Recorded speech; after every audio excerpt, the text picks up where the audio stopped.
ठीक है, आगे आपके पास वो। यस सर, हो रहा है रिकॉर्ड। ठीक है, ओके। अच्छा जी,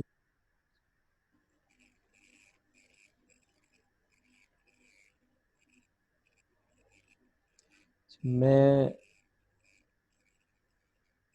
how many we are 18 students ना, तो मैं अटेंडेंस पे जाता हूँ, पहले एलएमएस चेक कर लेते हैं। एलएमएस पे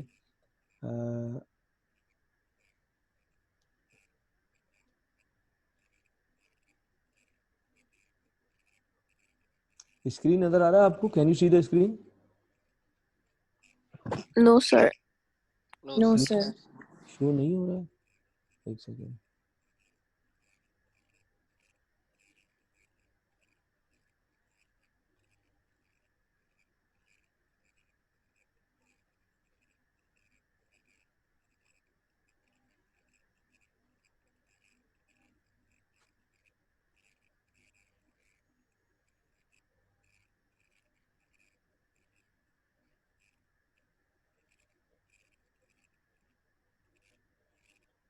अभी शो हो रहा है? Yes, sir. ओके। ये इस वक्त मैंने ये आई एलएमएस की वो खुला हुआ है साइट, राइट? जी सर। जी। Okay okay okay.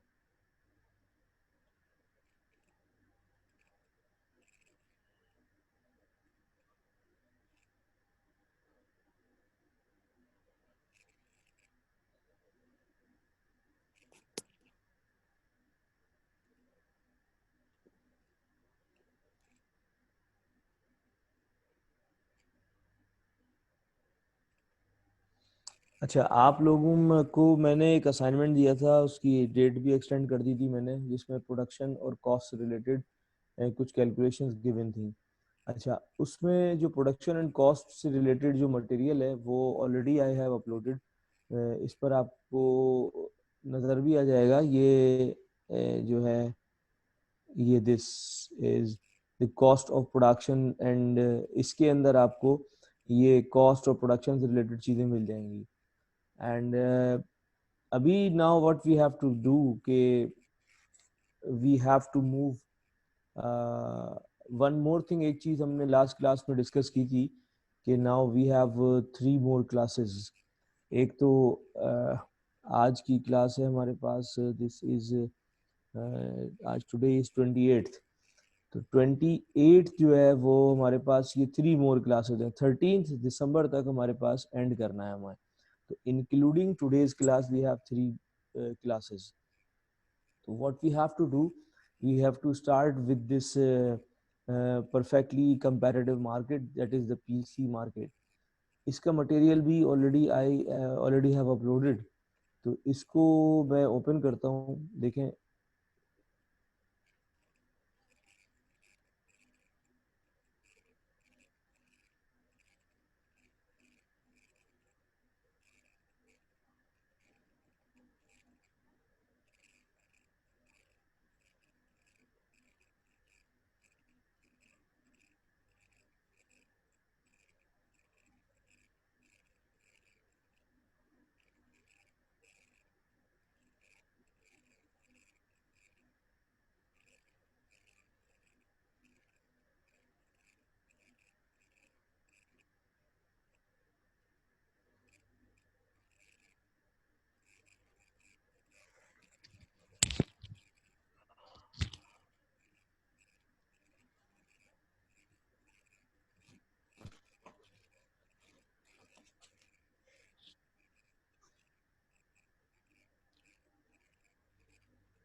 जी, ये स्लाइड नजर आ रही है आप लोगों को?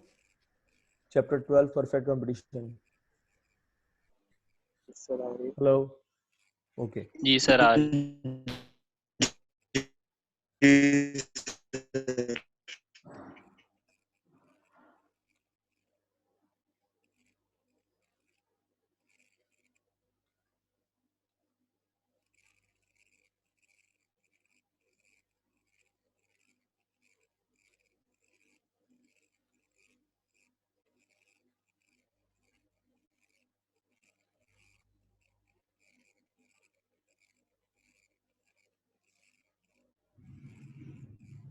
ओके जी, देखिए perfect competition, perfectly comparative market, what we have to discuss here. देखिए actually we have many various markets which we need to discuss in microeconomics, जिनमें से the first one is the perfectly comparative market and the second one is generally what we discuss, that is the monopoly, and then we have to discuss about the monopolistic and oligopolistic market structures. ये सब market structure हम इनको क्यों different categories में रखा हुआ है? Because we have different types of products in each market. We have different types of firms behaviors in all types of these markets, and that is why we have different names of these market structures. The first one we have to discuss right now, that is the perfectly competitive market. And in this perfectly competitive market, we have a few assumptions of the market structure. मैं अभी बताता हूँ आपको कि what are these means characteristics or the features of the perfectly competitive market.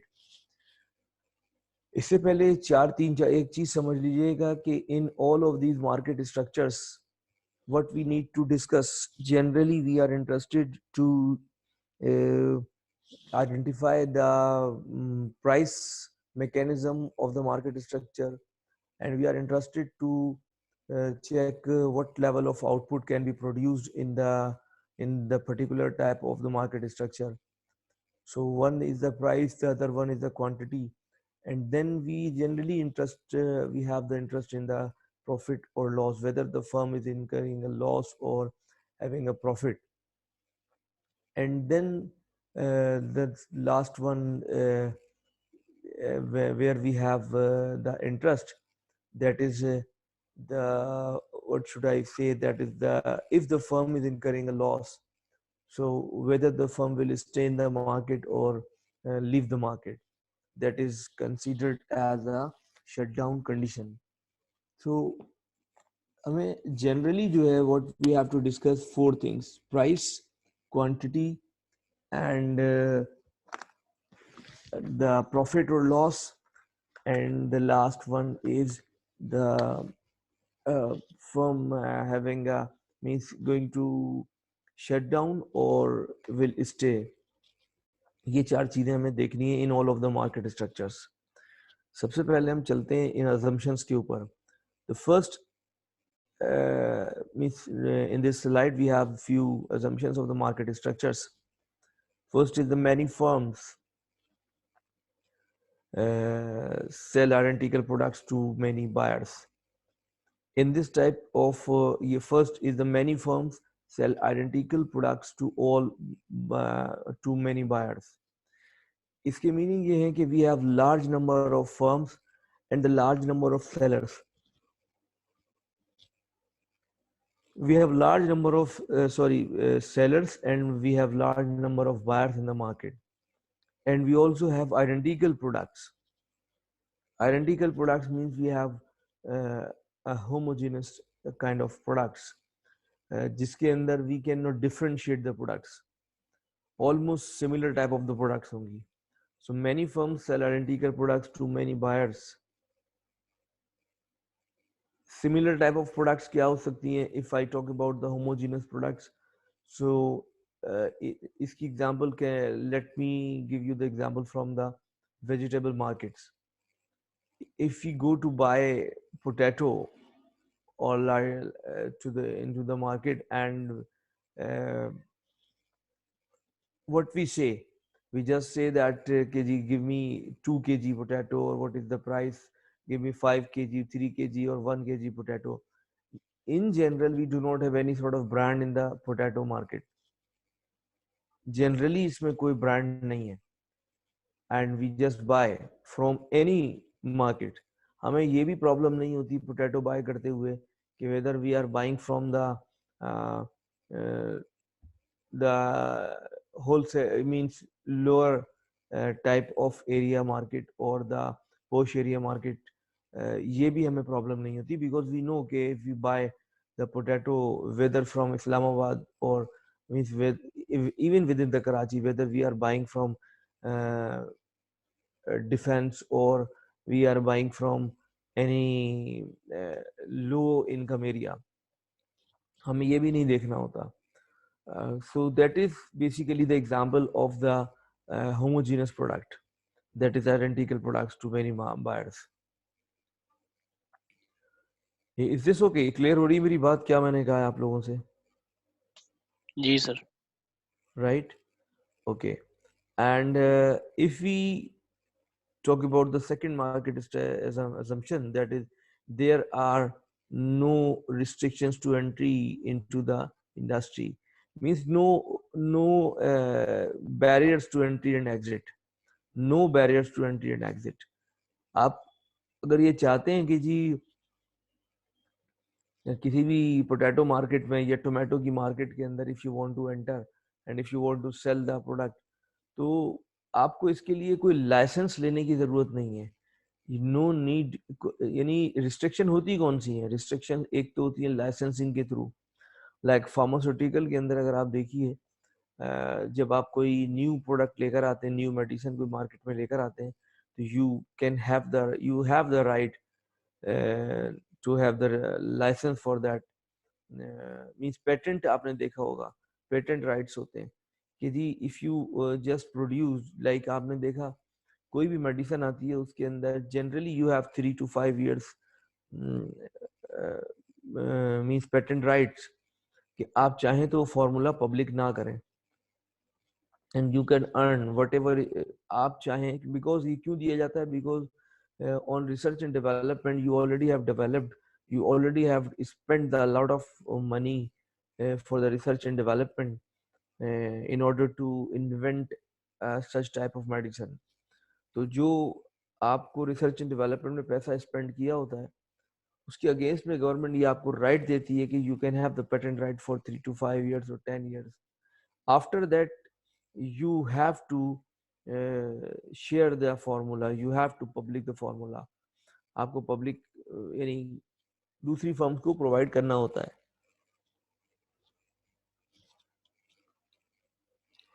तो ये आपके पास restriction ऐसी भी हो सकती है. रिस्ट्रिक्शन ये भी हो सकती है पेटेंट राइट्स के अलावा कि जी आपने देखा होगा किसी मार्केट के अंदर, like for example in a mobile market, if you want to open cloth shop, clothing की शॉप खोलना चाहते हैं इन मोबाइल मार्केट, तो मोबाइल की जो यूनियन होगी मोबाइल मार्केट की, that union will not permit you, will not allow you to open such type of shop in that mobile market.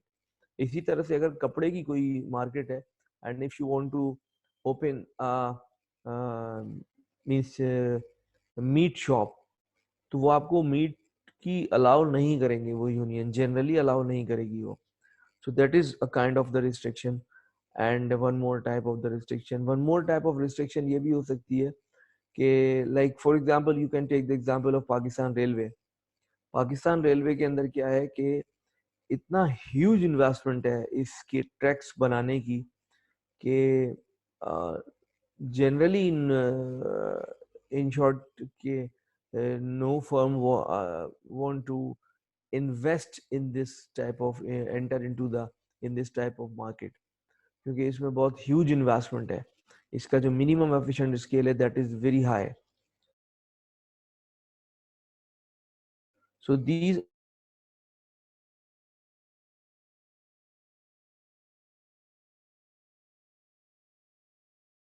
ये मैंने 2-3 एग्जांपल दिए आपको. सो फ्री एंड ये रिस्ट्रिक्शन नहीं होती इस मार्केट के अंदर. ये बहुत इजीली एंटर हो सकते हैं and you easily exit from the market, जब चाहे क्लोज करें और चले जाएं। कोई इसके अंदर आपको कोई साइन नहीं करना होता, कोई एग्रीमेंट।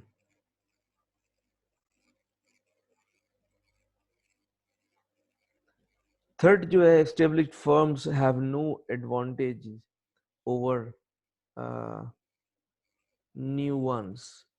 जो एस्टेब्लिश्ड फर्म्स होती हैं उनके पास कोई कोई एडवांटेज नहीं होता। कि एक होता है ना एडवांटेज कि जी ऑलरेडी वो फर्म पहले से काम कर रही है तो उसके पास एडवांटेज होता है, मार्केट का शेयर उसने कैप्चर किया हुआ होता है। ये क्यों एडवांटेज होता है? Because individual firm does not have a very large market share. Every firm has a very small market share in the market. हाँ, ये हो सकता है उसका किसी एक फर्म का शेयर दूसरी फर्म से ज्यादा हो, but even then the share of this firm in the market, that is market as compared to the market share, the firm share is still very low, very small. तो ये हो गई बात कि इसकी एग्जांपल ऐसे ले सकते हैं आपके इंडिविजुअल पर्सन्स की इनकम तो वेरी कर सकती है। किसी पर्सन की इनकम जो हो सकती है that can be higher than the income of the other person, but still उसकी इनकम जो होगी वो कंट्री की इनकम के कंपेयर करेंगे अगर आप, तो उससे बहुत ही स्मॉल पार्ट होगी। सो established firms have no advantages over new one. No, we have very small market share of a firm. And the last one is the sellers and buyers are well informed about prices.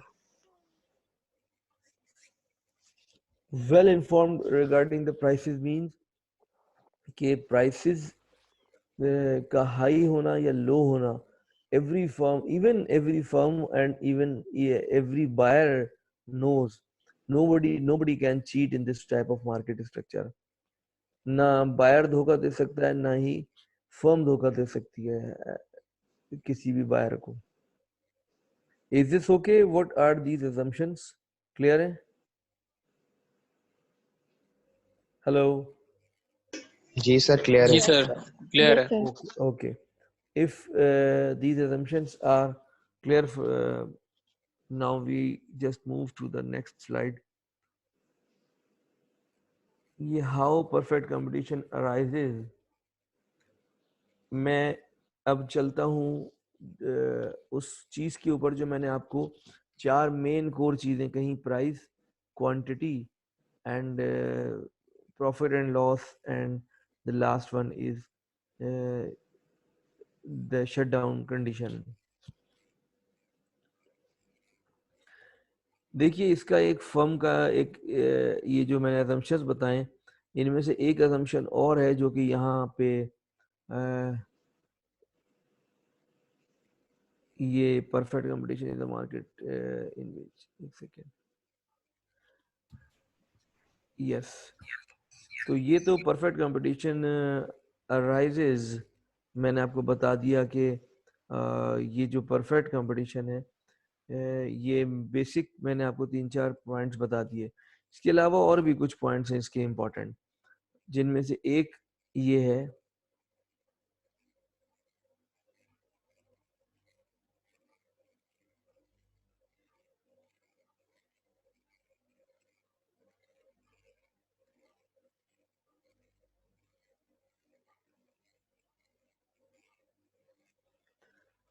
Firm is a price taker in this type of market structure. इसमें firm जो होती है price taker होती है। Price taker means ये one more assumption है, very important assumption है कि why firm is price taker. Firm price taker means कि in perfect competition, each firm is a price taker. A price taker is a firm that cannot influence the price of a good or service. Individual firm cannot change the prices. No single firm can influence the price. It must take the equilibrium market price. Whatever is the prices set by the industry or the market. यानी जहाँ पर let's say कि if we talk about this potato seller, तो potato seller जो है वो prices ना तो इंक्रीज कर सकता है ना ही डिक्रीज कर सकता है अपनी मर्जी से. he has to charge the existing market price. जो पूरी मार्केट सेल कर रही होगी इसको वही प्राइस रखने होंगे, वरना अगर इसने हायर किए 1 रुपी भी हायर किया प्राइस तो nobody will buy. वो बाय क्यों करे? उसकी वजह क्या है कि बाय तो जब करेगा ना जब कोई उसको धोखा दे सकता हो प्राइसेस का. वो हमने ऑलरेडी वी हैव डिस्कस कि that we have nobody can misguide misinform to the other one. कोई इसमें misguide या misinform नहीं कर सकता किसी दूसरे को. So now a price checker is a firm. No single firm can influence the price. It must take the equilibrium market price. Each firm output is a perfect substitute for the output of the other firm. So the demand for each firm output is perfectly elastic. एक जो seller है या उसकी जो output है that is perfect substitute of the other seller. एक जो seller potato cell कर रहा है दूसरा जो सेल कर रहा होगा पोटैटो बिल्कुल परफेक्ट सब्स्टिट्यूट है, आप जहां से चाहेंगे बाय कर लें. So that is why the firm's demand curve is perfectly elastic. Firm का डिमांड कर्व परफेक्टली इलास्टिक होगा इसमें, हॉरिजॉन्टल जिसको कहते हैं. Economic profit and revenue. The goal of each firm is to maximise economic profit.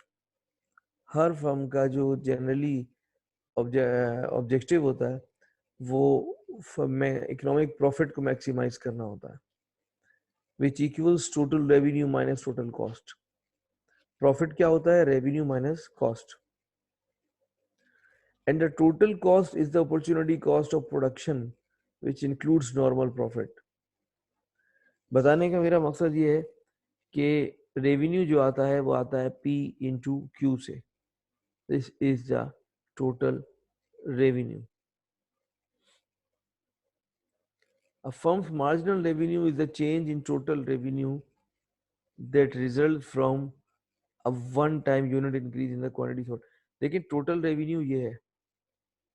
Marginal revenue क्या होता है? If you remember, what is the marginal revenue? Can anybody tell me?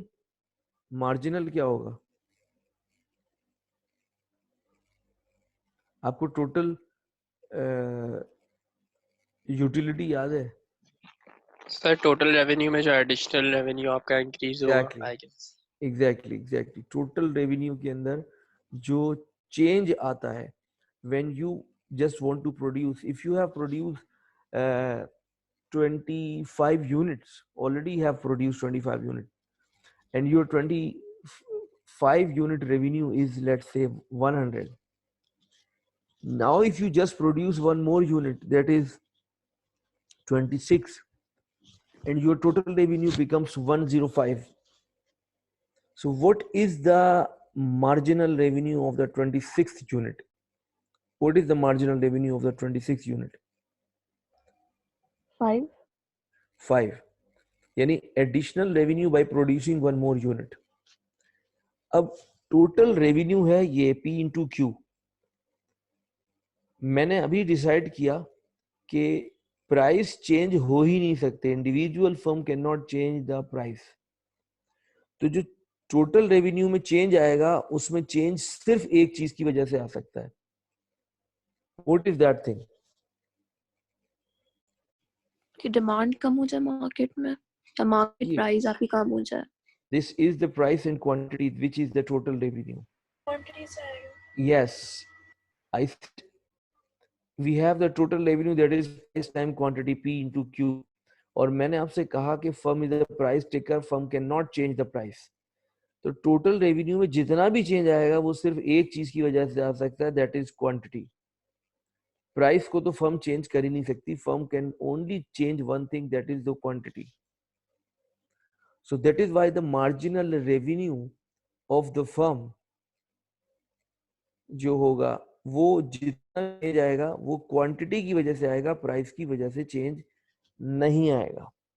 Is this okay? यानी individual firm has only one option to maximise the revenue. Revenue है P into Q, तो revenue के increase होने का दो ही reason है, या तो प्राइस इंक्रीज हो जाए या क्वांटिटी इंक्रीज हो जाए। मैंने अभी आपसे कहा कि प्राइस तो चेंज हो ही नहीं सकते, तो the firm has only one option, that is to increase the quantity, कि फर्म अपनी क्वांटिटी को इंक्रीज करे in order to maximise the revenue. Clear है? Is this okay? Yes. जी सर क्लियर। ओके। जबकि नॉर्मली अगर आप देखिए तो ऐसा होता नहीं है, फर्म के पास प्राइस इंक्रीज करने का भी ऑप्शन होता है। फर्म चाहती है तो प्राइस को भी इंक्रीज कर लेती है। सो दिस इज द, अच्छा, अ marginal revenue is the change in total revenue that result from a 1 unit increase in the quantity sold. मैंने अभी आपको बता दिया।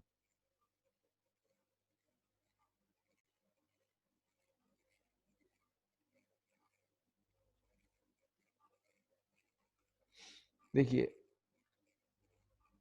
ये गिवन है डिमांड ऑफ इंडस्ट्री और द मार्केट डिमांड।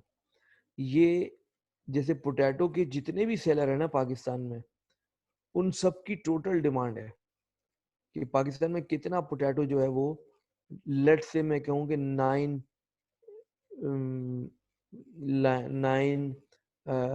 या 9000 या 900,000 kg जो है उसकी पोटैटो की डिमांड है इन पाकिस्तान। सो ये कैसे पता चला मुझे कि टोटल डिमांड पूरे पाकिस्तान में जितने पोटैटो सेल हुए हैं उनकी डिमांड और उनकी जितनी सप्लाई की जा रही है वो। तो wherever we have the intersection in between the large number of buyers, ये डिमांड के अंदर लार्ज नंबर ऑफ बायर्स हैं और इस सप्लाई करने वाले लार्ज नंबर ऑफ सेलर्स हैं।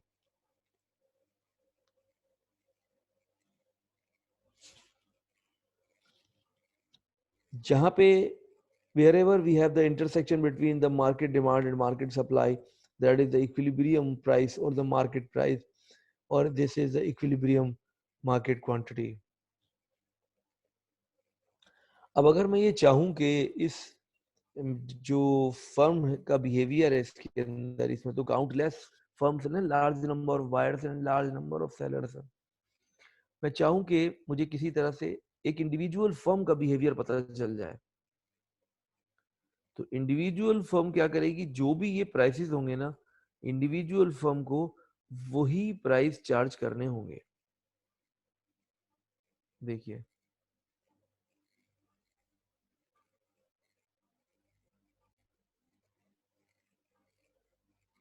ये आपको स्वेटर की मार्केट दिखाई है, ये कैंपस स्वेटर्स टोटल रेवेन्यू, ये स्वेटर्स का मार्जिनल रेवेन्यू दिखाएंगे। देखिए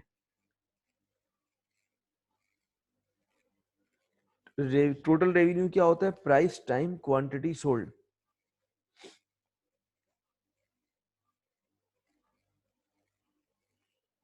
ये देखिए ये है आपके पास टोटल रेवेन्यू, वर्टिकल एक्सिस पे टोटल रेवेन्यू लिया हुआ है, हॉरिजॉन्टल एक्सिस के ऊपर क्वांटिटी ली हुई है। तो 9 यूनिट जब प्रोड्यूस कर रहे हैं तो टोटल रेवेन्यू कितना है, 225। ये कहाँ से आया टोटल रेवेन्यू? टोटल रेवेन्यू आया है प्राइस टाइम क्वांटिटी सोल्ड। 25 को 9 से मल्टीप्लाई किया होगा तो 225 आ गया। ये है टोटल रेवेन्यू। मार्जिनल रेवेन्यू कैसे आएगा? ये मार्जिनल रेवेन्यू आ गया।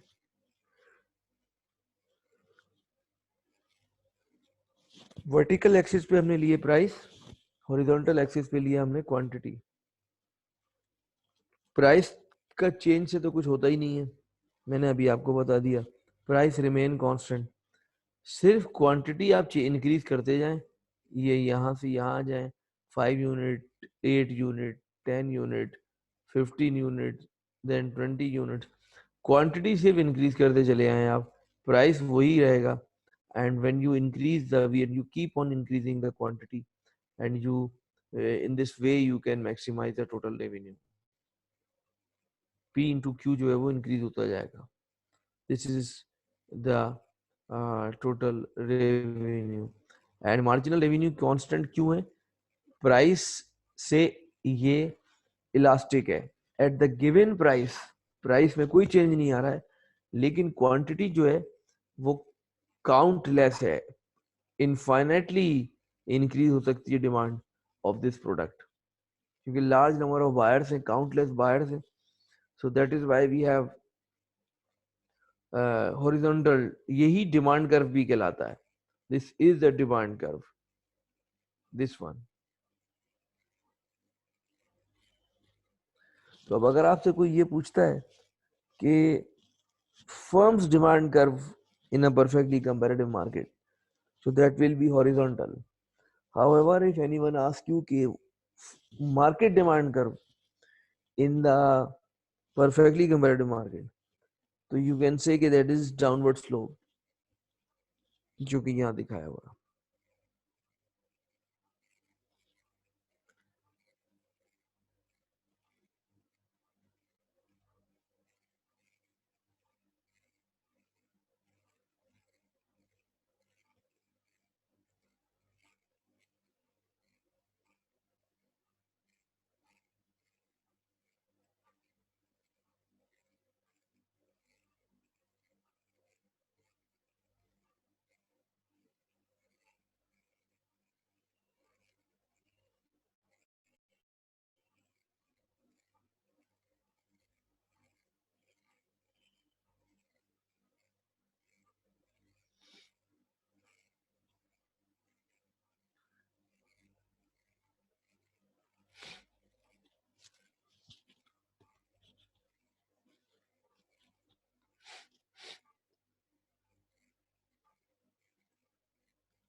अच्छा देखें, up till now what we have decided that price, firm cannot set the price. हमने ये डिसाइड करना था ना कि प्राइस क्या होंगे.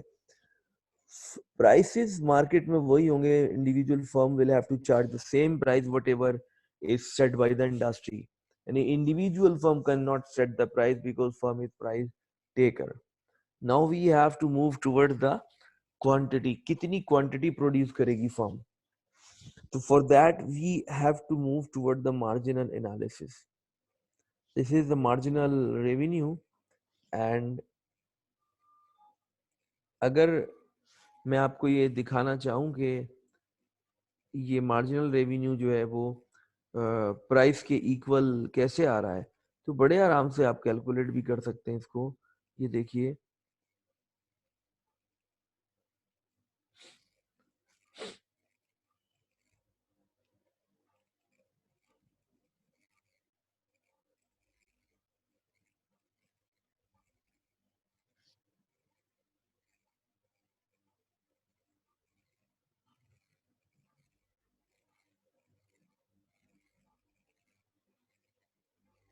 ये मैंने प्राइस लिख दिया, क्वांटिटी लिख दिया. If let's say price is 10 and quantity sold की हमने say 100 units, 100 units, price still 10, firm तो can not change the price. उसके पास एक ही ऑप्शन है कि वो अपना क्वांटिटी इंक्रीज करे. क्वांटिटी उसने 100 से लेट्स से ये कर दी 120 यूनिट्स, 120 यूनिट्स.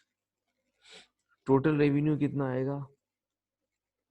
टोटल रेवेन्यू होता है price time quantity sold.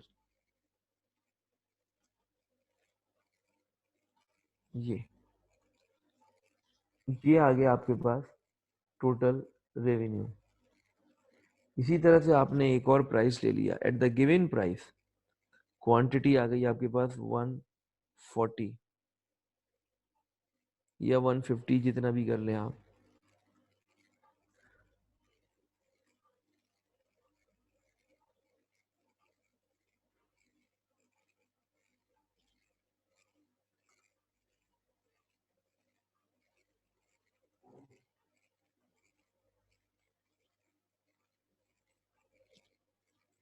Firm cannot change the price.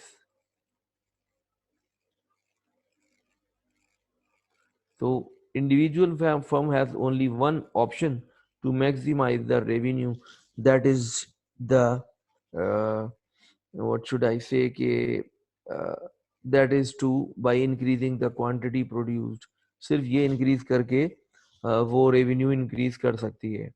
And if I calculate the marginal revenue, तो marginal revenue जो होता है वो होता है change in total revenue, that is change in total revenue divided by change in quantity।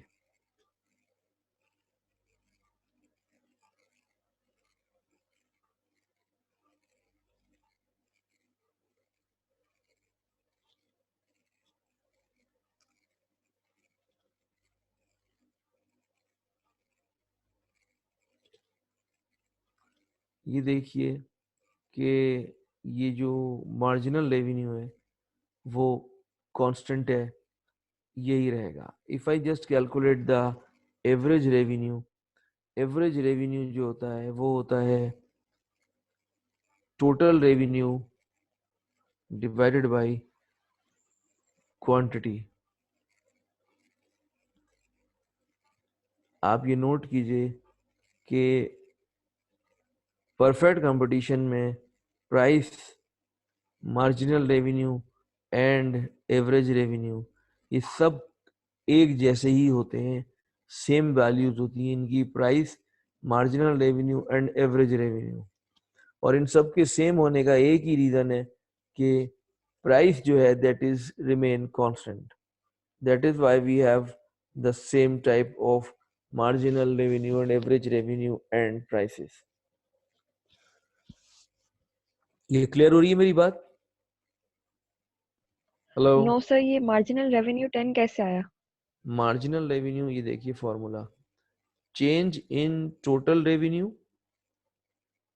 this minus this divided by change in quantity, this is 120 minus 100,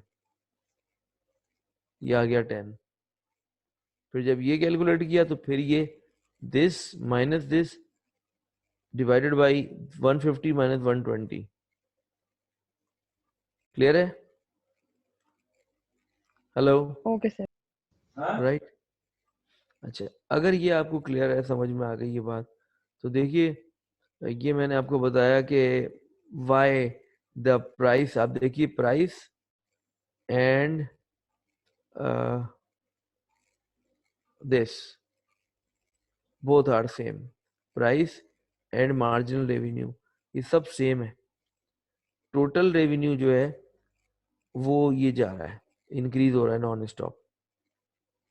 और अगर आप इसको भी ड्रॉ करना चाहें तो बहुत आराम से आप ड्रॉ कर सकते हैं। वर्टिकल एक्सिस पे क्या है, टोटल रेवेन्यू है, और हॉरिजॉन्टल एक्सिस के ऊपर क्वांटिटी ली हुई है।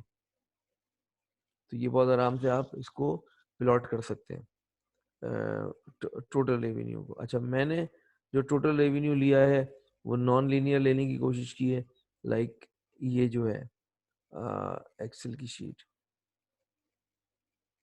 This total revenue. अच्छा, अब आ जाएं आप उसके ऊपर,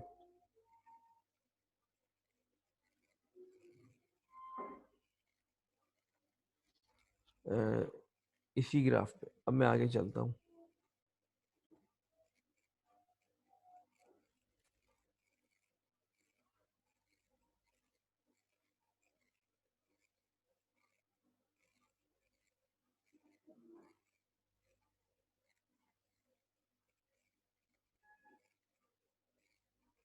सर उसमें आपने एवरेज रेवेन्यू कैसे निकाला था? एवरेज रेवेन्यू मैंने ये निकाला, एवरेज होता है ये average, total revenue divide by quantity, total revenue divided by quantity, average revenue. Okay, yes sir, okay. ये आ गया आपके पास एवरेज रेवेन्यू। अब आ जाए इसके ऊपर, ये मैंने आपको बताया। अच्छा, अब मैं चलता हूं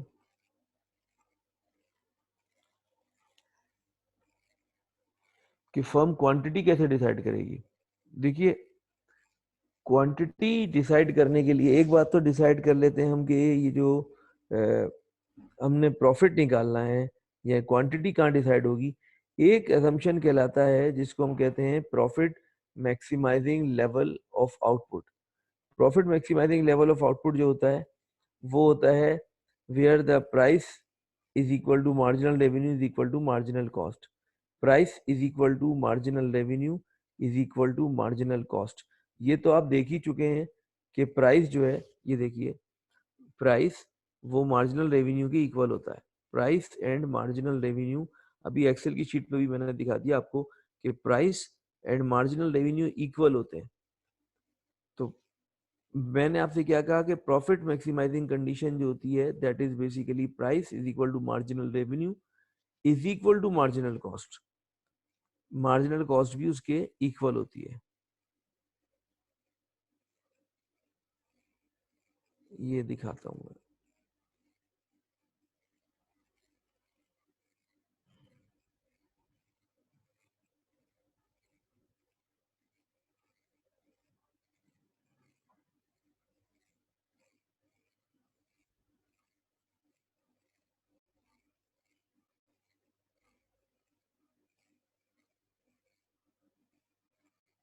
दिस वन, इस ग्राफ के ऊपर आप देखिएगा कि ये तो वही है 25 एंड दिस मार्जिनल रेवेन्यू। मैंने क्या किया है, मैंने एक कर्व मार्जिनल कॉस्ट का प्लॉट कर दिया है यहाँ पे। If you already have the data, you just plot the marginal cost on the same graph, or if you do not have the data for marginal cost, marginal cost कहाँ से आएगी वो मैंने आपको लास्ट अभी जो असाइनमेंट दिया है उसके अंदर आपको बताया था कि how to calculate the marginal cost. तो ये जो मार्जिनल कॉस्ट है ये आपने प्लॉट कर दी, ये पहले डाउन होती है और फिर अप हो जाती है marginal cost. So wherever we have the intersection between the marginal revenue and marginal cost, that is this point. Wherever we have the intersection between the marginal revenue and the marginal cost, that is basically the profit maximizing level of output, profit maximizing condition. यहाँ पे जो quantity decide होती है उसको हम कहते हैं कि ये जो है profit maximising level of output है 9। यानी इससे कम प्रोड्यूस करेंगे तब भी प्रॉब्लम है, इससे ज्यादा प्रोड्यूस करेंगे तब भी प्रॉब्लम है।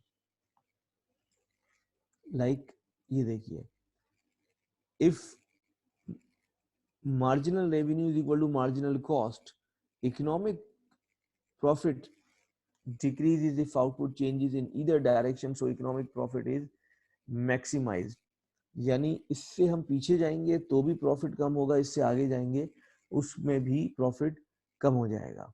दोनों कंडीशन के अंदर प्रॉफिट जो है वो लेस हो जाएगा, कम हो जाएगा। और इसकी एग्जांपल आपको इससे पुराना जो बैक पीछे वाला ग्राफ है उसमें दिखा दूं मैं आपको।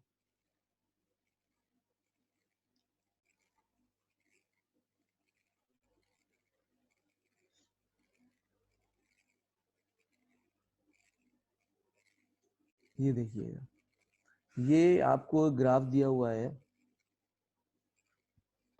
ऊपर वाला देखिएगा, टोटल रेवेन्यू तो हमने देख लिया बिल्कुल स्ट्रेट जा रहा था, ये बिल्कुल वैसे ही है टोटल रेवेन्यू। टोटल कॉस्ट जो है वो हमने कर्व ड्रॉ किया टोटल कॉस्ट का, वो इस तरह से ये होके और ये इंक्रीज हो गया टोटल कॉस्ट, जो हमने लास्ट क्लास में मैंने बताया भी था और असाइनमेंट भी दिया था टोटल कॉस्ट वगैरह का, तो उसके ग्राफ कैसे होते हैं। ये टोटल कॉस्ट का ग्राफ है। अच्छा, ये जब टाइम आउट हो जाएगा तो फिर आई विल रीज्वाइन, तो इसी आईडी और इसी पे आइएगा, क्योंकि आई थिंक शायद टाइम आउट होने ही वाला है। सो टोटल रेवेन्यू ये है टोटल कॉस्ट, जो कि पहले यू डाउन हुई और फिर अप होती चली गई, increasing with the increasing rate के साथ। देखिए ये 2 पॉइंट्स हैं जहां पर टोटल रेवेन्यू टोटल कॉस्ट के इक्वल है। टोटल रेवेन्यू प्रॉफिट हम कैसे निकालते हैं? Revenue minus cost. तो आप ये देखिए, ये 2 पॉइंट्स हैं जहां पे रेवेन्यू जो है वो कॉस्ट के इक्वल है। और इससे पीछे अगर आप आ जाएं, यानी अगर मैं इधर आ जाऊं तो revenue is greater then cost, revenue high है। ये 9 यूनिट के ऊपर देखें, अगर आप ऊपर वर्टिकल आए तो ये कॉस्ट है और ये रेवेन्यू है। Revenue is greater then cost, revenue ज्यादा आ रहा है। और इसकी राइट और लेफ्ट, इधर आ जाए तो कॉस्ट ज्यादा हो गई, इधर आ जाए तो फिर कॉस्ट ज्यादा हो गई। ये 2 वो पॉइंट्स हैं कि जहां पर जो प्रॉफिट है, ये प्रॉफिट का ग्राफ बना हुआ है। प्रॉफिट इस पॉइंट पर और इस पॉइंट पे प्रॉफिट 0 है। हमें ये कैसे पता चलेगा कि मैक्सिमम प्रॉफिट कहां पर आएगा? तो उसके लिए हम क्या करते हैं, मैक्सिमम प्रॉफिट को चेक करने के लिए हम ये देखते हैं कि ये देखिएगा, आपको यहाँ नजर भी आ रहा होगा, ये है वो पॉइंट जहाँ पे प्रॉफिट मैक्सिमम है। ये मैक्सिमम प्रॉफिट है। ये कौन सी क्वांटिटी है? ये यूनिट है 9 unit, where we have a maximum profit, where we have a largest gap in between the revenue and cost. ये प्रॉफिट आ गया। तो एक बात तो डिसाइड हो गई कि हमें प्रॉफिट जो चेक करना है वो करना है कि हाईएस्ट प्रॉफिट जो है वो हमें 9 यूनिट के ऊपर आ रहा है। इसके लिए एक मार्जिनल एनालिसिस भी किया जाता है, यानी अगर आप मार्जिनल रेवेन्यू और मार्जिनल कॉस्ट चेक कर लें, यानी वो पॉइंट चेक कर लें जिस पॉइंट के ऊपर दोनों जो कर्व हैं, ये वाला कर्व और ये कर्व, इन दोनों का स्लोप सेम हो, वो आप पॉइंट पिक कर लें। तो देखें इसके ऊपर अगर मैं पॉइंट ड्रॉ कर पाऊंगी, ड्रॉ तो नहीं कर पाऊंगा, ये वो जगह है 9 यूनिट, जिस अगर इस कर्व के ऊपर मैं टेंजेंट ड्रॉ करूँ ना, तो वो इस जगह पे 9 यूनिट के इधर टेंजेंट ड्रॉ होगा और वो पैरेलल होगा विद टोटल रेवेन्यू। तो मार्जिनल रेवेन्यू मार्जिनल कॉस्ट के इक्वल होगा इस पॉइंट पे। किस पॉइंट पे? जहाँ पे प्रॉफिट मैक्सिमम होगा, profit maximising level of output. मेरी बात समझ में आई? मैंने अभी आपसे क्या कहा? Is this okay? मेरी बात समझ में आ रही है? जी सर। जी सर। मैंने कहा कि जहाँ पे मार्जिनल रेवेन्यू मार्जिनल कॉस्ट के इक्वल होगा, वहां पे प्रॉफिट मैक्सिमम होगा। इससे कम प्रोड्यूस करेंगे, 9 यूनिट से कम प्रोड्यूस करेंगे, अगर 9 से कम प्रोड्यूस करेंगे तब भी प्रॉफिट कम हो जाएगा, और 9 से आगे चले जाएंगे तब भी प्रॉफिट कम हो जाएगा। हाईएस्ट प्रॉफिट जो आएगा वो वहां आएगा जहाँ पे मार्जिनल रेवेन्यू मार्जिनल कॉस्ट के इक्वल होगा। इसको अगर आप ये ग्राफ, ये जो अगर हमने ये डिसाइड कर लिया कि प्रॉफिट मैक्सिमम वहां होता है जहाँ पे मार्जिनल रेवेन्यू मार्जिनल कॉस्ट की इक्वल होता है, तो हम यहाँ से ये पॉइंट पिक कर सकते हैं कि 9 यूनिट जो है that is the quantity where we have maximum profit. अगर हम इससे ज्यादा प्रोड्यूस करते हैं, यानी अगर हम राइट साइड पे आ जाएं, ये राइट साइड पिंक कलर जो है, where marginal cost is greater than marginal revenue, ये रही, ये where marginal cost is greater और मार्जिनल रेवेन्यू इज लेस, ये रही सेकंड वाला point, where marginal revenue is less than marginal cost, economic profit decreases if output increases. ये वो जगह रीजन है जहाँ पे अगर आउटपुट बढ़ाएंगे, आप इंक्रीज करते जाएंगे तो प्रॉफिट कम होता जाएगा। और अगर आप इससे लेफ्ट पर आएंगे तो यहाँ भी यही होगा। इससे अगर यहाँ आ जाए, where marginal revenue is greater than marginal cost, ये मार्जिनल रेवेन्यू है, ये मार्जिनल कॉस्ट है। जहां आप इस रीजन में आ जाएंगे, यहाँ पे economic profit increases if output increases, अगर आप आउटपुट बढ़ाएंगे तो प्रॉफिट इंक्रीज होगा। और इससे आगे जब आप जाते हैं तो प्रॉफिट इंक्रीज करने के लिए आपको आउटपुट कम करनी पड़ती है। अगर आप लेफ्ट साइड पर हैं तो प्रॉफिट इंक्रीज करने के लिए you have to increase the production. So here we have to increase the production, and in this region we have to reduce the production in order to get the maximum profit. So this is the point where we have the maximum economic profit. अभी हमने profit calculate नहीं किया है, but ये चीज देख ली है कि